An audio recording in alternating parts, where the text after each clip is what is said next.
안녕하세요. 저는 올해 29살이고 서울에서 회사 다니고 있는 직장인 여자입니다. 원래대로라면 3년 긴 연애를 했던 남자친구와 올해 눈 내리기 전에는 결혼을 했을 텐데 어쩌다 보니 결혼 준비 시작하자마자 파혼을 하게 되었습니다. 결혼을 준비했던 남자친구는 직장 동료로 처음 만나게 되었는데 남자친구만 두고 본다면 딱히 모난 곳 없고 성격 좋은 사람이었어요. 결혼 문턱까지 갔다는 건 그만큼 사람 자체만 두고 본다면 단점이 없었는데 달리 다른 표현이 생각나서 이렇게밖에 말할 수가 없네요. 예비시댁이 그 소문으로만 듣던 10월 되었었습니다. 먹을 거 가지고 치사하게 구는 것만큼 치사한 게 없다잖아요. 그걸 직접 당하고 나니 결혼 생각이 쏙 들어가 버리는 거예요. 배우자 될 사람인 제가 다른 사람도 아니고 자기 가족들한테 그렇게 당하고 있는데 벙어리도 아니고 아무 말도 못하고 있는 남자친구는 더 이상 성격 좋은 남자친구가 아니었고 자기 혼자서는 아무런 판단도 내리지 못하는 모질이로밖에 보이지 않았습니다. 어차피 결혼하면 남편과 사는 거지 그 가족들하고 같이 사는 건 아니지 않냐고 참으려고 했던 적도 있었어요. 그런데 참는 것도 한두 번이지 한 번을 그냥 넘어가니 제가 참는 게 당연한 게 되어 있더라고요. 이거 남자친구 믿고 이 결혼해봤자 평생 참고만 살아야겠구나 하는 생각이 들었어요. 배우자인 저랑은 이혼을 하면 다시 남이 될 수 있지만 가족은 남이 될 수 있는 게 아니니까요. 며느리 우습게 아는 집구석에 꾸역꾸역 들어가 평생을 당하고만 살 바에 일찌감치 파혼하는 게 나중 가서 이혼하는 것보다 낫다는 생각이 들었어요. 그래서 길게 끌 것 없이 속 시원하게 파혼했습니다. 파혼한다니까 그제서야 잘하겠다고 드는데 저는 충분히 기회를 줬다고 생각하거든요. 아무쪼록 여러분들이 사연 들어봐 주시고 정말 제가 너무한 건지 잘못된 선택을 한 건지 속 시원하게 이야기해 주세요. 제가 대학 졸업하고 회사에 들어가기 전 사업을 시작했다가 1년도 안 돼서 초기 투자금도 건지지 못하고 말아먹은 전적이 있어요. 사업 망한 게 자랑은 아니지만 그래도 그 당시에 어느 정도 가능성을 보았기에 다시 재도전을 해보고 싶었습니다.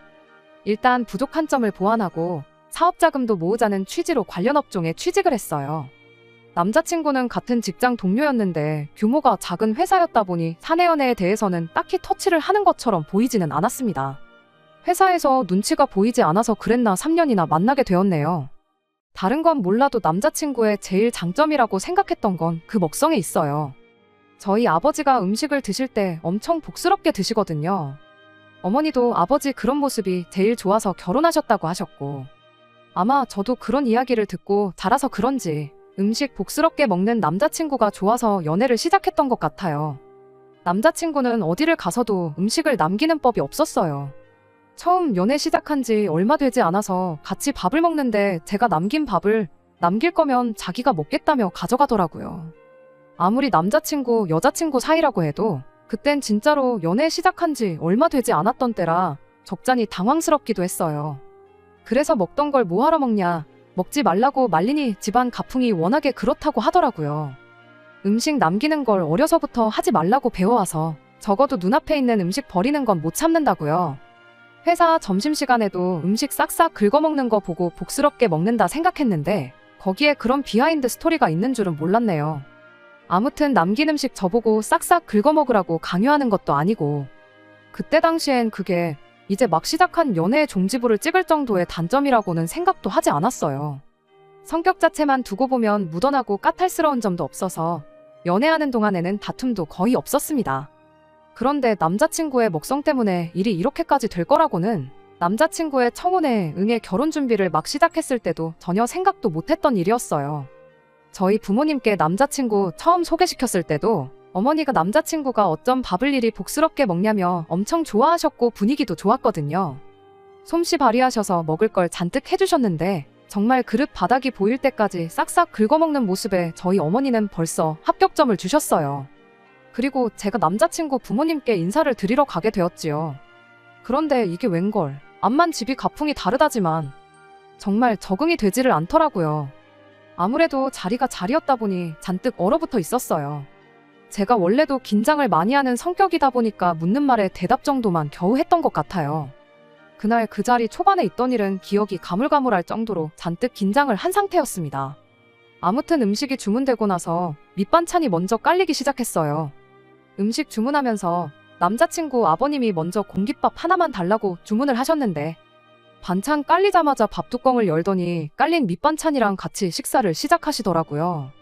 배가 엄청 고프셨나 싶을 정도로 허겁지겁 먹기 시작했는데 그걸 보던 남자친구 어머님이 아직 음식도 안 나왔는데 벌써부터 배를 채울 생각이냐면서 밥 공기를 뺏으셨습니다. 거기까지만 봤을 때는 분위기 너무 좋은 화목한 집안처럼 보였어요. 마치 꽁트하는 것 마냥 한 분은 먹지 말라 하고 한 분은 배고프다 하고 티격태격 하는데 그걸 보고 있으니 재밌어서 그랬나 긴장이 조금씩 풀리더라고요. 그런데 어머님이 아버님한테 뺏은 밥 공기를 이건 너가 먹어라 하면서 저한테 들이미는 겁니다. 그때까지도 저는 그 꽁트하듯 하는 농담의 와중이라 생각했고 알겠다 말하고 그 밥 공기를 받아서 남자친구한테 줬어요. 그랬더니 갑자기 어머님이 정색을 하더니 제가 남자친구 앞으로 옮겨놓은 남자친구 아버님이 먹다 남긴 공깃밥을 뺏어서는 그걸 다시 제 앞에 두는 거예요. 곧 있으면 음식 나올 건데 밥 먹으면 우리 아들, 그러니까 남자친구가 많이 못 먹는다고 진짜 저보고 먹으라고 저한테 줬던 거였어요. 한참 긴장이 풀리는 와중에 생각지도 못한 걸 가지고 욕을 먹으니 다시 또 긴장이 바싹 되더라고요. 남자친구는 거기서 아무 말도 안 하고 있더군요. 솔직히 그렇잖아요. 차라리 남자친구가 먹던 밥을 뺏어서 저한테 줬으면 그냥 공깃밥 하나 시켜서 반씩 나눠 먹었다 이렇게 생각했을 수도 있는 일인데 아무리 결혼할 사이라고 해도 예비 시아버지가 먹다 남긴 밥을 예비 며느리 보고 먹으라는 건 조금 경우가 아니라고 생각했습니다. 그리고 그 상황에서 다른 것보다 남자친구가 나서서 어머니 말에 거역하라는 게 아니고 그냥 유도리 있게 자기가 먹으면 된다고 했으면 기분 나쁜 사람 아무도 없었을 일이라고 생각했습니다.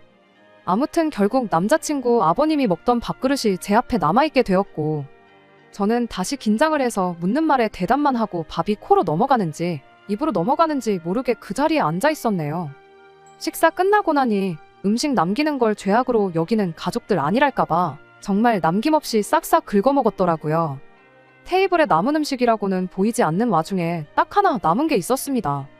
말 안 해도 아시겠지만 남자친구 아버님이 먹다 남긴 밥이 그대로 남게 되었지요.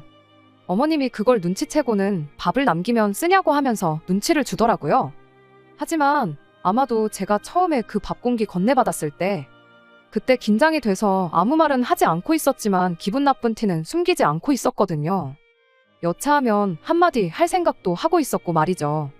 그래서 그랬나 밥을 남기면 안 된다는 경고만 한마디 한 채 딱히 그 자리에서 비우라거나 하지는 않았습니다. 대신 일하는 분을 불러가지고는 남은 밥을 비닐봉지에 싸서 저한테 주더군요. 저녁에 전자레인지 1분만 돌려서 먹으면 된다고 음식 남기는 거 벌받을 짓이라며 저한테 교육을 해주시는데 당연히 그 열받음과 스트레스는 전부 남자친구가 감당할 몫이었습니다. 자리에서 나오고 남자친구 부모님 돌아가는 거 보자마자 남자친구한테 너네 부모님은 예비 며느리한테 국물이 덕지덕지 묻은 당신들이 먹던 밥 먹으라고 하는 게 말이나 되냐? 너는 허수아비도 아니고 거기서 가만히 있는 게 말이나 되냐면서 남자친구한테 계속 쏴붙였어요. 연애할 때 다퉜던 것도 손에 꼽을 정도로 성격 좋았던 남자친구가 갑자기 욱해서 저한테 같이 성질을 부리더군요. 그러면서 저보고 아무리 그래도 부모 욕은 조금 경우가 없지 않냐고 하는 거예요. 제가 잘못 들은 줄 알고 내가 언제 부모 욕을 했냐고 다시 따졌습니다. 그랬더니 저보고 한다는 소리가 우리 아버지가 먹던 음식이 더럽냐? 라고 하면서 못 먹을 거 준 것도 아닌데 그걸 가지고 일을 키우냐고 하는 거예요. 어머니가 상황 크게 안 만들려고 잘 정리해주기까지 하지 않았냐며 되려 저한테 큰 소리를 떵떵 치는데 멀리서 누가 봤으면 아마 제가 잘못한 것처럼 보일 정도로 저한테 뭐라 하는 거 아니겠어요? 적반하장도 유분수라는 말은 이럴 때 쓰라고 있는 말이다 싶더라고요.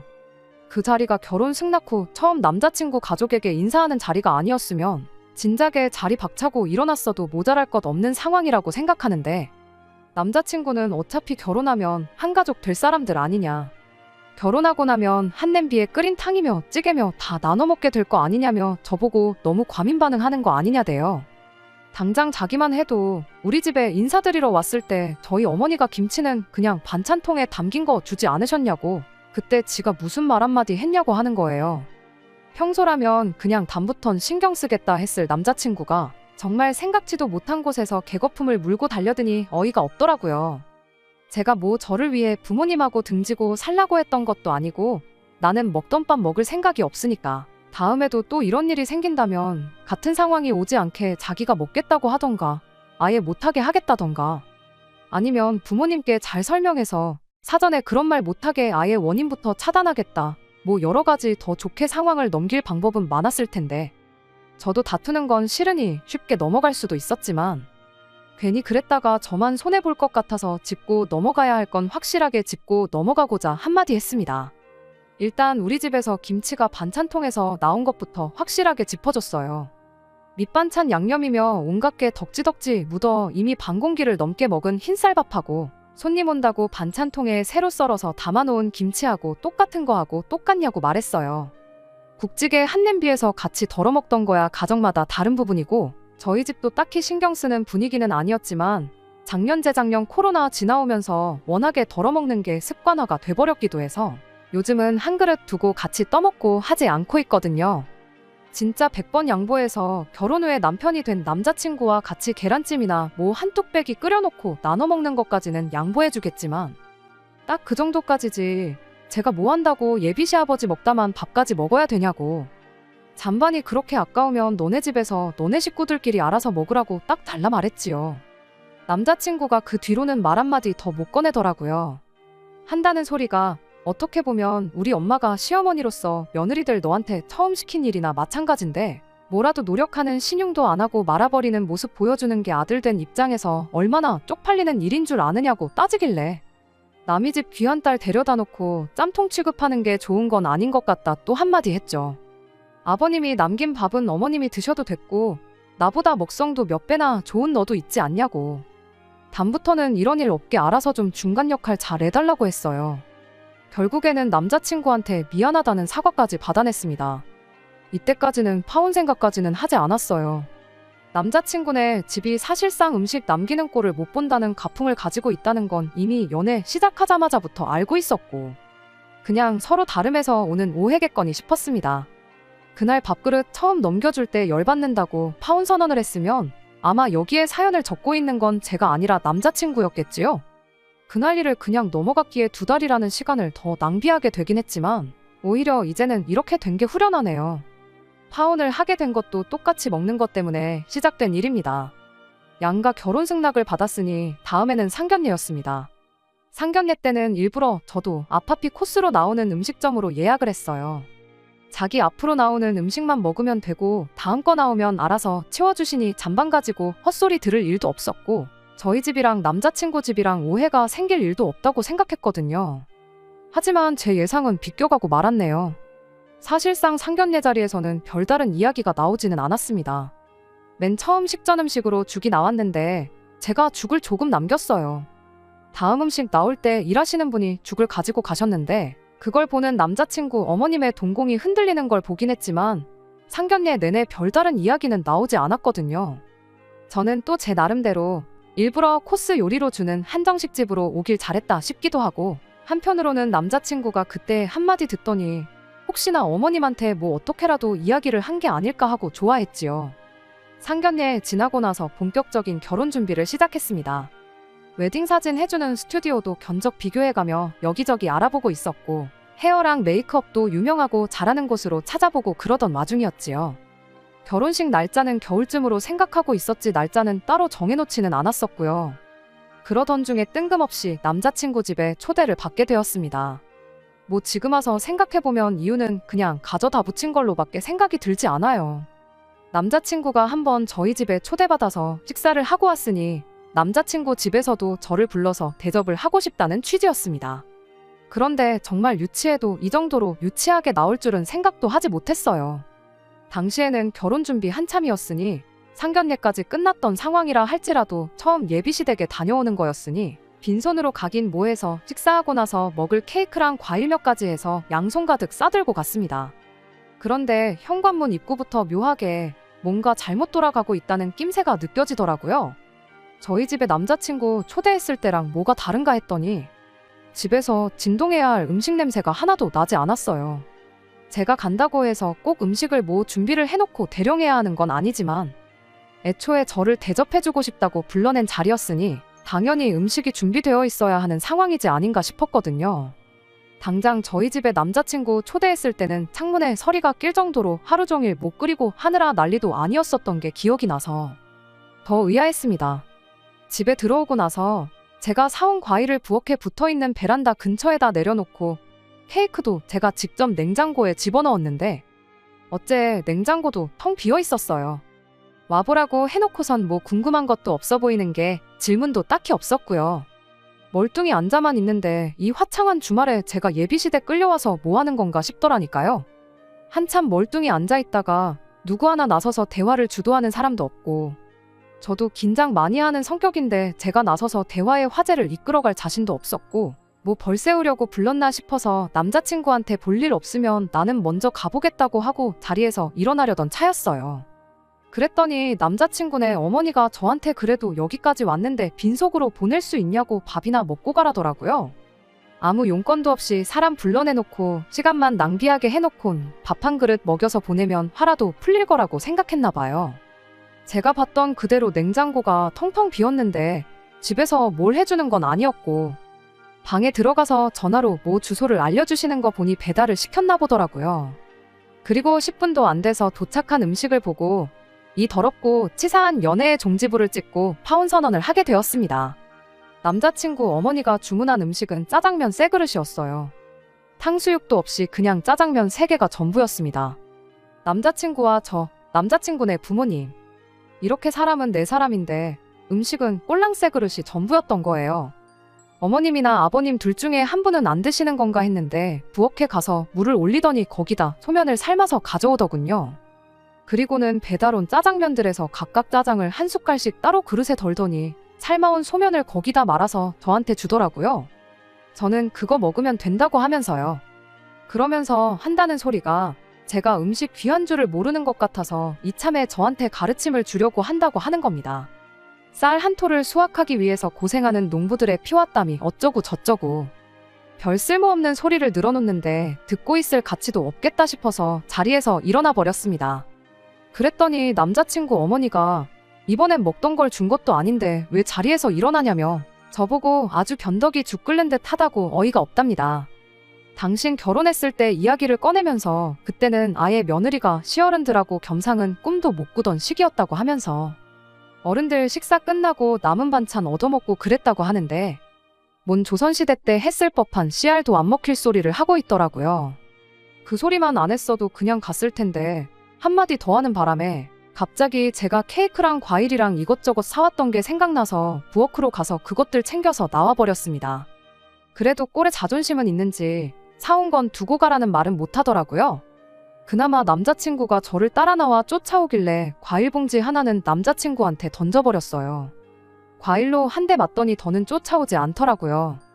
잠깐 뒤를 봤는데 쭈그려 앉아서 바닥에 떨어진 과일 줍고 있는데 정말 음식 허투루 낭비하지 않는다는 그건 인정해줘야겠다 싶었습니다. 아무튼 그걸 마지막으로 먹던 밥 강제로 떠먹이는 말도 안 되는 집구석하고는 영영 결별하게 되었네요. 남자친구랑 파혼 결심을 하면서 저는 회사도 그만두기로 했어요. 일도 적당히 배웠다 싶고 돈도 꽤나 모여서 회사 나가서 괜히 남자친구 꼬라지를 보느니 내가 내 발로 나가서 못다 잃었던 제 사업이나 한번 성공시켜 보려고요. 대표님이 저를 한번 붙잡기는 했어요. 남자친구랑 헤어져서 그만두는 거면 차라리 남자친구를 해고할 테니 저보고 회사에 남아달라고 하더라고요. 그래도 마지막이라 그런가 괜히 저 때문에 잘 다니던 직장까지 잘리면 너무 불쌍할 것 같아서 저는 제 할 일이 있어서 그만두는 거니까 굳이 남자친구를 해고할 필요는 없다고 하고 제 발로 회사 그만두고 나와 사업을 시작했습니다. 지금 제 사업은 어느 정도 자리를 잡아가고 있고 직장인 월급하고 비슷하게 벌고 있어요. 그런데 조금 미래가 보이기 시작해서 조금만 더 노력하면 직장인들 부럽지 않게 잘 될 것 같아요. 그리고 얼마 전에 남자친구 소식을 들었는데 회사에서는 잘렸다네요. 대표님이 괜히 남자친구 때문에 제가 그만두게 된 게 회사 입장에서는 큰 손해라고 생각했나 봐요. 그러던 와중에 남자친구가 저랑 헤어진 충격 때문인지 사소하지만 치명적인 실수들을 연달아서 하는 바람에 회사에서 신뢰를 잃고 잘려나가게 되었나 봐요. 인과응보까지는 아니지만 그래도 자기가 자초한 일이라고 생각해요. 애초에 처음부터 제가 말했던 대로 며느리가 무슨 음식물 쓰레기통도 아니고 먹던 밥 먹이려는 거 중간에서 잘만 막아줬어도 그리고 저한테 쥐똥만큼의 믿음만 줬더라도 저는 파혼까지는 결정 안 했을 거예요. 그리고 아마 몇 달 뒤에는 결혼식을 올려서 회사 잘 다니면서 행복하게 결혼 생활 하고 있었겠죠. 지 복을 지가 차버렸는데 어디 가서 하소연을 하겠어요? 괜히 저 때문에 파혼도 하고 직장도 잃었다고 하고 다니고 있을 테지만 솔직히 자업자득이나 마찬가지인데 저는 하나도 미안하지도 않네요. 저도 회사 그만뒀고 남자친구도 회사를 잘렸으니 중간에 저희를 같이 아는 사람이 하나도 없으니 앞으로는 아무 소식 안 듣고 지냈으면 싶네요. 끝까지 들어주셔서 감사합니다. 오늘의 사연은 여기까지입니다. 구독과 좋아요, 알람 설정 부탁드리고 더 좋은 사연으로 다시 찾아뵙겠습니다. 감사합니다.